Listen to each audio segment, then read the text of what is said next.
mga kagrasya, so atin na pong pagbigyan pansin itong talata ng episode 2:8 hanggang sa 10.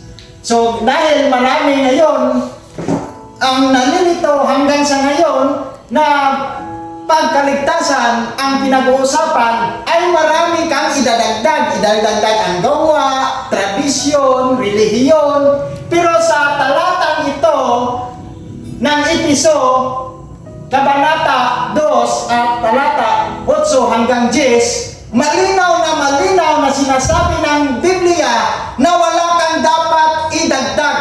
Okay? So basahin natin.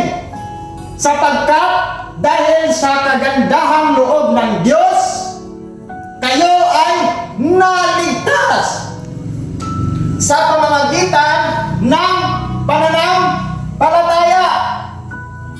At ito ay kaloob ng Diyos at hindi mula sa inyong sarili.